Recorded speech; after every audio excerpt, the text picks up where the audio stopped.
Hi, I'm Dr. Martin Rutherford, certified functional medicine practitioner and chiropractor for 38 years. Dr. Randall Gates, board certified chiropractic neurologist, also a chiropractor. And as one who has experienced a lot of concussions throughout my life and have perfect MRI findings, we're going to tell you why you still have symptoms.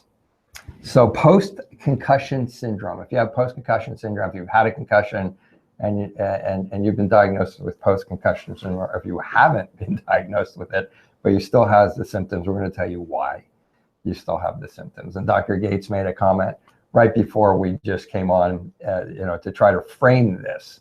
And I'm going to go back to what I tell a lot of patients. A lot of patients come here. I just had one yesterday that came in and it was in the medical field and had a very difficult time understanding how we had diagnosed her, and specifically as we did before we even got to doing a test on her, a blood test or an MRI or CAT scan or anything like that. And I share with people, and that's the only reason I never mentioned that I was a chiropractor for 38 years, okay?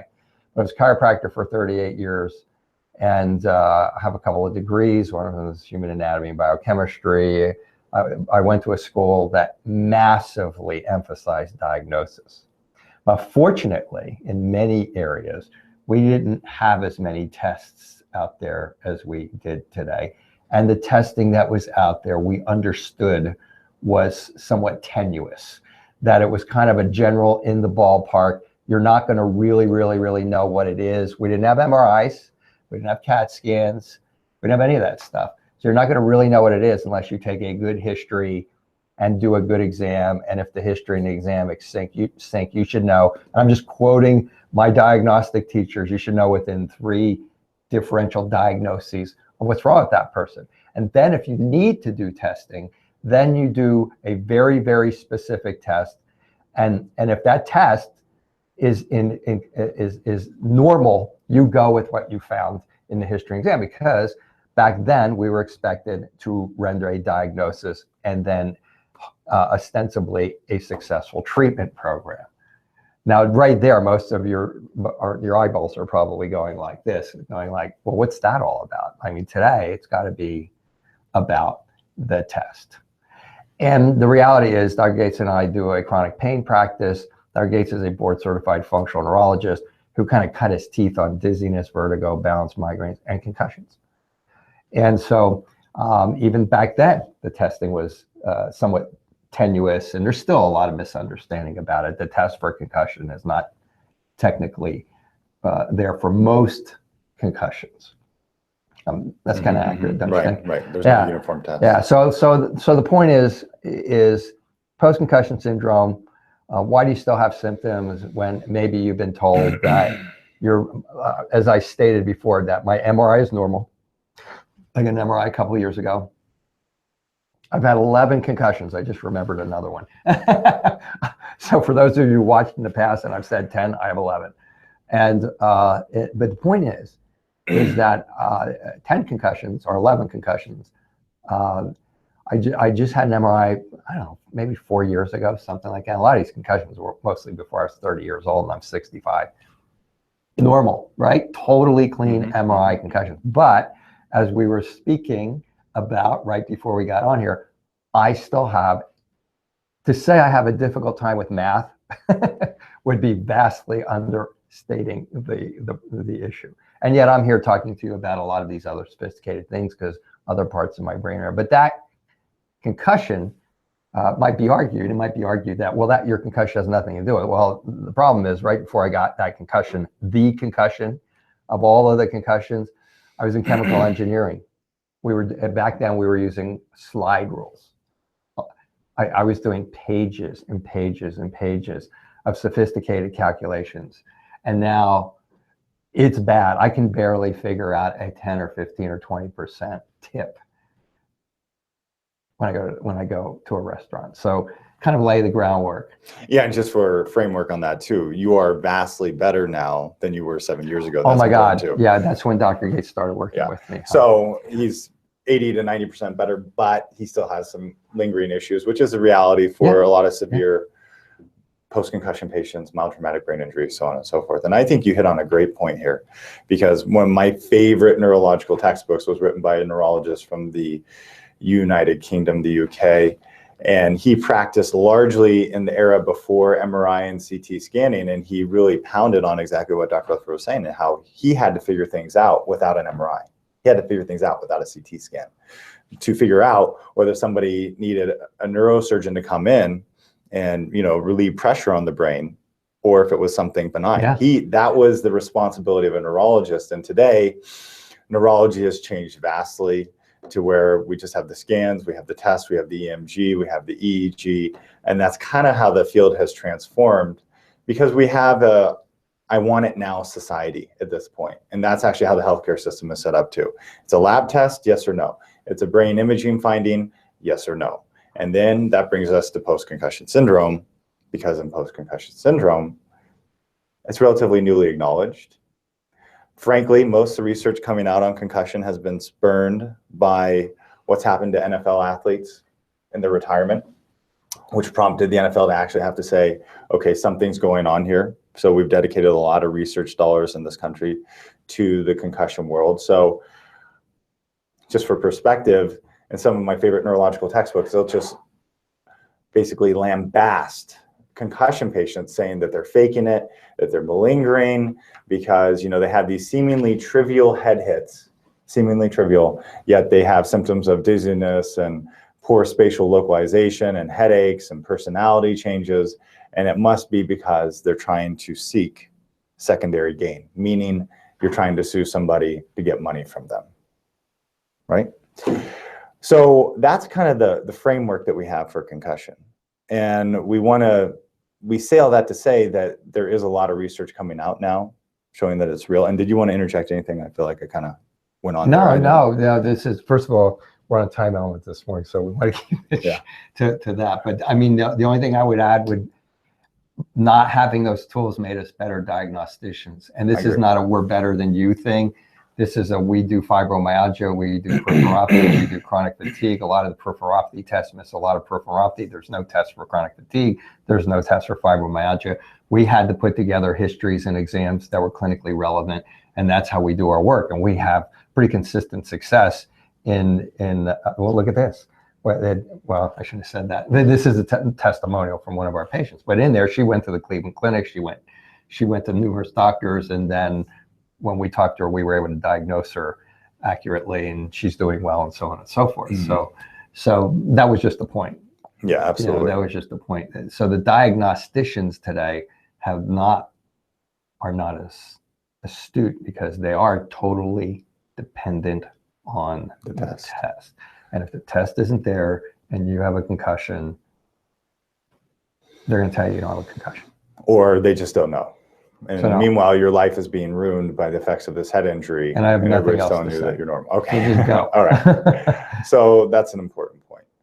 So on the topic of concussion, we now know that many things are wrong in the brain. I'll just kind of briefly summarize some of our previous broadcasts, and then I'll go into the new literature.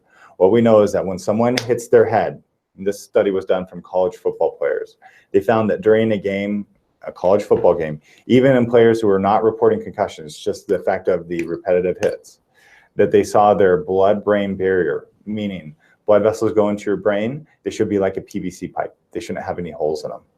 Basically, only like glucose should be able to get through, sodium, things like that should be able to get through. What they found is that in these football players, their blood-brain barrier became permeable, meaning it like opened up, think Swiss cheese.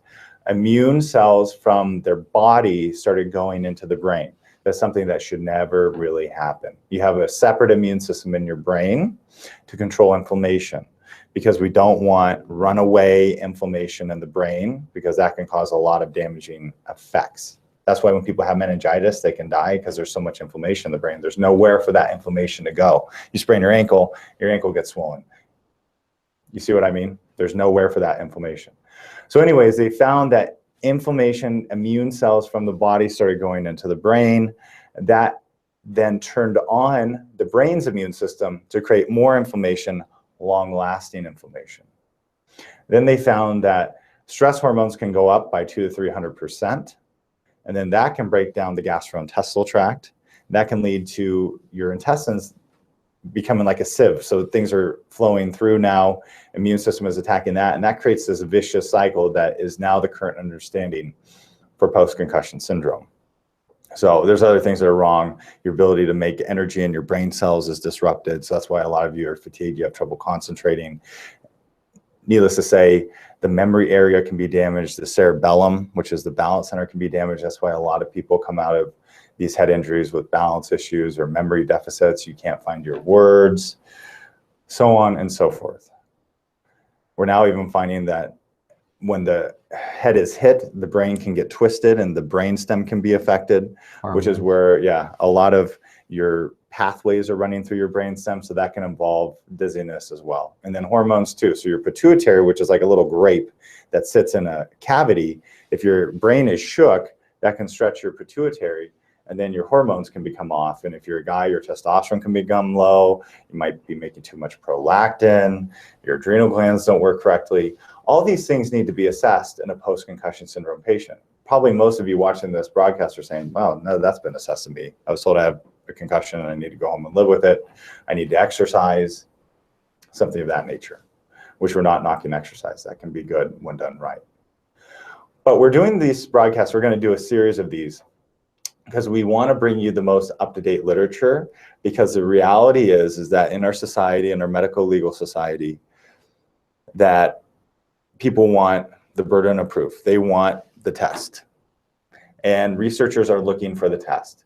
And just because you have post-concussion syndrome and there is no definitive test doesn't mean that there isn't a lot of research on the precipice, on the brink, so to speak, of coming out to have commonly used tests for you to have done to validate, okay, you do have a concussion, you have post-concussion syndrome, these things are wrong.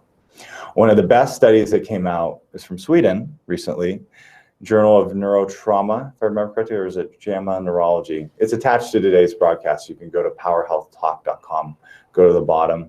There's about 19 references we attached today. But they looked at this group of Swedish professional hockey players, and they looked at the ones who had post-concussion syndrome. And they went in and they did a lumbar puncture where they took fluid out of their cerebrospinal fluid, and they found the ones that have concussions have signs, or excuse me, the ones that have post-concussion syndrome, even like a year later, have signs of nerves breaking down in their cerebrospinal fluid. More specifically, with a nerve, you have kind of like the brains of a nerve, and then you have this long tract called an axon, and they saw signs that the axons were breaking down in the cerebrospinal fluid. That's a really, really big finding, because that's one of the first times we actually have a laboratory test substantiating brain injury in this set of patients. Does that make sense? Mm-hmm. Do you think to them? Okay. I'm always trying to bring it down 7 levels so it makes sense to somebody who's not, a neuroscientist or a neurologist. Yeah. No, I mean, so the brain gets injured, and then the brain communicates to the rest of the system through those long axons that he talks about. And so if the brain center gets degenerated or inflamed or things of that nature, then the electricity stops. Right. It doesn't kind of like well. Atrophies or stops working like that. Exactly. Yeah. So they've also now shown with functional MRI imaging, and this brings up a good point, because Dr. Rutherford had an MRI and it was normal. Many of you have had MRI scans or CT scans and they were normal, right? Well, those are there to detect hemorrhages. They're there to detect brain tumors, things of that nature, which most of you don't have. In fact, I attached another reference article where there was they took 400 some odd people who had imaging relative to concussion. Only 2 actually had a little bit of a bleed. So usually your MRI imaging is going to be negative, but we have other ways to view what the brain is doing. One is functional MRI imaging, which is where we can see how much blood flow is flowing to certain parts of the area if you're thinking about something or if you're doing something. And they found, interestingly, that the fear center gets overactivated in concussion patients, where the left side of the fear center, you have 2 sides of your brain, left side of your fear center, termed the amygdala, connects abnormally to the right side of the brain, which is also involved with a lot of fear responses. This is important because many of you come out of a concussion and all of a sudden you have anxiety. You come out of a concussion, all of a sudden you have post-traumatic stress disorder. And researchers have really tried to understand this, and this has come up against a lot of scrutiny because frequently people are like in a car accident, you know, or they're in a fight and they get hit on the head, and then all of a sudden they have anxiety for a long period of time and everybody's questioning it and saying they're crazy. The reality is that they're not crazy, and this has now been confirmed through these MRI studies. So this is really, really important data. I could go on and on about other things, but those are kind of the two most important pieces of information I wanted to bring to today's talk. We're going to keep digging for you. Interestingly, my mentor just published an article in Frontiers in Neurology, talking about eye movement therapy as a treatment for post-concussion syndrome, and how they took a lot of patients who had post-concussion syndrome and got them out of it. That relates to a new article from the Journal of Neurotrauma, where they said, if you have post-concussion syndrome for like longer than 3 years, you probably are going to always have these symptoms, which is big because that's never actually been documented yet in a research study. So that's important. And Dr. Rutherford can relate to that because he had concussions back playing sports in college and earlier in life. And he suffered with a lot of those symptoms until we started really attacking this. Yeah, really the only two I have left is that math problem. And then my endurance, my brain endurance isn't what I'd like it to be. So I can study for 2.5 hours, which probably sounds like a long time, but I used to be able to study for like, you know, all day, all night, whatever. Take a little break, you know, take a 5, 10, 15-minute break and go and do that. I can't do that now. So those are the only two things. When Dr. Gates first evaluated me, I didn't know very well. I wanted to like have him evaluate me. And it's like, I could see the look in his eyes, like, oh my God, how is this guy even like, like doing anything? So yeah, much better just in so many ways. And I think that was the point I was going to say, not again, you know, this is what we do, but to like give you hope. The point is if you know why you still have the symptoms, the blood-brain barrier, the immune inflammation in your head, the mitochondrial dysfunction in your head, the gut problems, and anything that perpetuates that inflammation in the head, you might even have been a compromised host before you got the head injury. Maybe you already were chronically stressed, or maybe you already had a bad gut, or maybe you already had blood sugar problems and stuff. These are in the literature. They haven't culminated in a test, but that's the data that Dr. Gates uses in helping his concussion patients to improve substantially, in some cases seemingly totally, you know. So yeah, so I think that's the point, is to tell them why you still have symptoms, but indeed, if you understand this physiology of the why of you have symptoms, you can use that physiology to improve function. And unless you have neurons that are just dead and not coming back, like apparently my math neurons are not coming back, you can improve a lot. Well, a lot of people want to know how that works and the specificity, or just to give you a few examples. Difficult to explain. It is. In this short a period of time, or difficult to explain from the fact that if you get 100 people in here with a concussion, it might be 100 different combinations of the same factor. So who's got this and not that, and so on and so forth. So think of rehabbing a torn hamstring, right? You tear your hamstring, tissue is broken down, you have to go in and rehab that. That's actually a relatively simple example, but with a concussion, you're going to have a similar tissue injury in so many different parts of your brain that control so many different things and talk to so many different parts of the brain. So from a functional neurology standpoint, what we do is we go in and figure out what parts of your brain were damaged, what parts of your brain are kind of silent and not working, and then can we go in and activate those parts of your brain through certain brain exercises. Turns out a lot of these exercises are eye movement exercises. Eye movements are probably one of the most well-researched aspects of brain function at this point. A lot of research comes from Johns Hopkins. And so we use these eye movement therapy techniques to rehab the parts of the brain that are not working. But the nuances are that sometimes you go and you try and work that part of the brain and it's so damaged and the cells are turned off, the person gets worse. So maybe you have to go to another part of the brain that talks to that part of the brain. and rehab it to kind of get that part of your brain working better. That's the example. And then it's very analogous to going to the gym. Somebody who hasn't been to the gym in a year, you don't put 400 pounds on the bench press and say, okay, lift it, because they're going to tear muscles, they're going to break something. It's the same analogy with rehabbing the brain, because when you rehab the brain, you have to go low, you have to go slow, you have to work the person into it. And while doing that, then we go back and we try to remediate all these metabolic variables that are off in individuals' immune systems and their gastrointestinal tracts. What we're finding, I can't give you a research citation on this, but most of the post-concussion syndrome patients that we've seen have had autoimmune problems. And likely the autoimmune problems have happened because of the stress hormones that happen after the brain injury. The gut breaks down, immune cells start trafficking to the gut, and then we get this autoimmune condition. And that's probably why these post-concussion syndrome patients don't come out of it. So that's the current data. I feel that we gave you some good new information. Good. Yeah, and so we'll be back next week with another talk on concussion. We'll keep delving into this area of brain injury because it's really important. Okay.